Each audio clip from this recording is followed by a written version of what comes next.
박영호 목사님은 조사 심판을 비판하는 자신의 책 다시스로 가는 배에서 재림교회가 갖는 전통적 속죄 개념을 비판합니다. 재림교회는 지금 하늘 지성소에서 예수 그리스도께서 속죄 사업을 한다고 가르치는데, 박 목사님은 속죄 사업은 십자가에서 완성되었다, 그러므로 더 이상의 속죄 사업은 없다 주장하시며 다음과 같이 도전하셨습니다. 속죄의 완성과 하나님의 영원한 의가 드러나는 사건이 성경에는 분명하게 예언이 되어 있다. 이 예언들은 구속의 주인이신 예수님의 죽음과 깊은 연관이 있다. 성경은 우리의 죄가 십자가에서 속량함을 입었고 하나님의 영원한 의가 드러났다고 말하고 있다. 내 백성과 내 거룩한 성을 위하여 70일에로 기한을 정하였느니 허물이 마치며 죄가 끝나며 죄악이 영속되며 영원한 의가 드러나며 다니엘서 9장 24절 말씀. 염소와 송아지의 피로 하지 아니하고 오직 자기 피로 영원한 속죄를 이루사 단번에 성소에 들어가셨느니라. 곧 십자가에서 다니엘의 예언이 이루어졌음을 선언한 것이다. 미래형이 아니다. 과거형이다. 더 이상의 죄를 위한 제사는 없다. 곧 더 이상의 속죄 사역은 없다는 것이다. 영원한 속죄가 이루어졌는데 무슨 속죄가 또 있어야 하는가? 여러분은 어떻게 생각하십니까? 속죄 사업이 지금도 계속되고 있다고 생각하는 것이 맞을까요? 아니면 박영호 목사님처럼 속죄가 십자가에서 완성되었다고 생각하는 것이 맞을까요? 답부터 말씀드리면 예수 그리스도의 속죄 사업은 지금도 진행되고 있다가 성경적입니다. 사실 박영호 목사님의 주장은 속죄라는 단어의 개념을 부분적으로 이해하는 데서 기인합니다. 박 목사님이 생각하는 속죄는 우리의 죄값을 그리스도께서 십자가에서 죽으심으로 갚았다는 정도의 개념입니다. 그런 의미에서는 속죄가 십자가에서 완성되었습니다. 그러나 재림교회는 속죄라는 용어를 더 넓게 사용해 왔습니다. 그리고 그렇게 하는 것이 더 성경적이죠. 성경의 속죄 개념이 등장하는 네 가지 사건을 살펴보겠습니다. 첫째, 출애굽기 32장에는 이스라엘 백성들이 금송아지를 만든 사건이 기록되었습니다. 모세가 산에서 하나님과 함께 머무는 동안 백성들이 배도에 빠졌습니다. 그들은 금송아지를 만들었는데 이 사건은 그들이 애굽 땅에서 오랜 세월을 보낸 일을 연상시킵니다. 모세가 산에서 내려왔을 때 백성들의 배도를 보고 심히 불쾌하게 여겼습니다. 그때 모세는 이스라엘 백성에게 이렇게 선포합니다. 너희가 큰 죄를 범하였도다. 내가 이제 여호와께로 올라가노니 혹 너희를 위하여 속죄가 될까 하노라 하고. 출애굽기 32장 30절 말씀. 이 곳의 속죄는 분명히 피의 희생 없이 이루어진 것입니다. 단에 어떠한 피도 뿌려지지 않았습니다. 어떻게 이런 일이 완성되었을까요? 모세는 하나님께 희생제물을 가지고 나오지 않았습니다. 모세는 자신의 백성을 대신하겠다는 제안하는 것으로 속죄를 이루었던 것입니다. 이 사건을 통해서 우리는 모세가 인류의 구주이신 주 예수님의 적절한 표상인 것을 알 수 있습니다. 둘째 예가 있습니다. 다윗과 기브온 족속 사이에서 일어난 사건 속에 나오는데 사무엘하 21장에 이 이야기가 기록되었는데요. 이스라엘이 보호해주겠다고 맹세했던 기드온 족속을 사울은 적지 않은 숫자를 도륙하였습니다. 다윗은 자신들의 잘못을 보상해주고자 기브온 족속 대표단을 불러 이렇게 묻죠.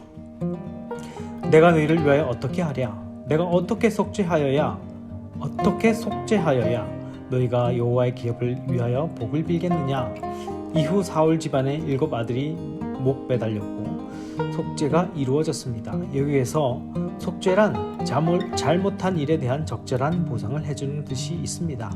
속죄의 이러한 면은 그리스도의 속죄 사업의 큰 범위 안에 담겨져 있는 것이죠.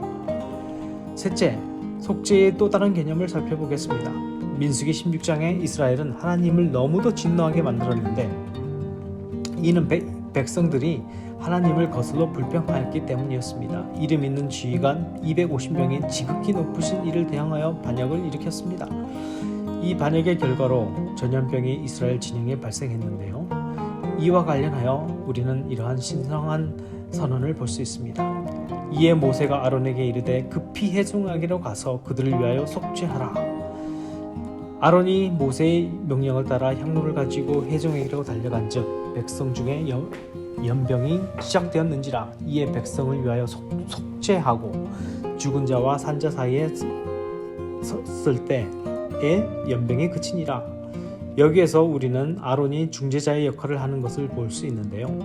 이는 예수 그리스도의 표생에 잘 들어맞습니다. 아론은 사람과 하나님 사이에 관여해서 희생과 헌신으로 산자와 죽은 자 사이에 서서 하나님의 진노로부터 백성들을 덮어주는 것으로 그들을 위하여 속죄하였던 것입니다. 마지막 사례입니다. 민수기 25장을 보면 이스라엘 백성들이 하나님 보는 앞에서 가나안 연인들과 간음죄를 범합니다. 한 남자가 어떤 이방 여자를 진영으로 데리고 들어왔습니다.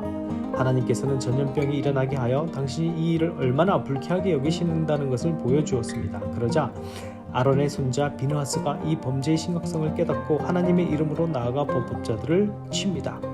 창을 들고 가 남자와 여자를 닭꼬치처럼 꿰뚫어 죽여버린 것이죠. 이때 전염병이 멈췄습니다. 비느하스가 하나님의 일을 위하여 가진 열심에 대하여 하나님은 이렇게 말씀하십니다. 그러므로 말하라. 내가 그에게 내 평화의 언약을 주리니 그와 그의 후손에게 영원한 제사장 직분의 언약이라. 그가 그의 하나님을 위하여 질투하여 이스라엘 자손을 속죄하였음이니라. 우리가 볼 수 있는 것은 한 충성스러운 제사장이 치유불능의 범법자를 제거함으로 속죄를 이루었던 사실입니다. 이스라엘 백성들은 속죄의 이러한 면을 매년 행해지는 대속죄일의 성서봉사를 통해 가르침을 받았습니다. 그 큰 날의 마지막 의식은 악의 선동자를 상징하는 아사셀을 위한 염소를 제거하는 일이었습니다. 이 염소는 이스라엘 진영에서 취하여져 영원토록 사라졌습니다. 이 일이 상징하는 바와 같이 하나님의 마치는 사업도 그럴 것입니다. 우주를 정결하게 하는 하나님의 위대한 계획에서 마지막 사업은 처음부터 거짓말하는 자, 악마이자 사탄, 그 큰 반역자를 제거하는 것이 될 것입니다. 이렇게 예로 들은 네 가지 사건은 우리에게 속죄 사업에 관하여 아주 중요한 교훈들을 줍니다. 하나님의 영원한 목적에서 속죄를 이루시는 분은 중보자 예수 그리스도이십니다. 예수님은 우리 자리에 서서 대신 죽으셨습니다. 그렇게 하심으로 예수님은 대성물이 되셨습니다. 십자가에 돌아가시면서 죄를 위하여 속죄로 자신의 생명을 내줄 때 잘못 행함에 대한 적절한 보상을 이루어 주셨습니다. 그리고 모든 죄의 원흉인 사탄이 불못에 던졌을 때 속죄가 완성될 것입니다. 어떻습니까? 속죄의 개념은 우리가 생각하는 것보다 훨씬 넓습니다. 이 넓은 의미의 속죄 개념이 사람의 죄를 위해 단번에 완전히 이루신 하나님의 아들의 죽음의 최대의 효용을 손상시키지 않습니다. 영혼에 대한 정의 부족 때문에 기독교 기별의 가장 위대한 주제에 대하여 오해가 일어났다는 것은 불행한 일입니다. 저는 박영호 목사님이 속죄에 대한 폭넓은 개념을 살폈더라면 하는 아쉬움이 있습니다. 부디 다시 한번 살피시고 재림교회를 위한 열렬한 군사로 남아주시기를 기도하겠습니다.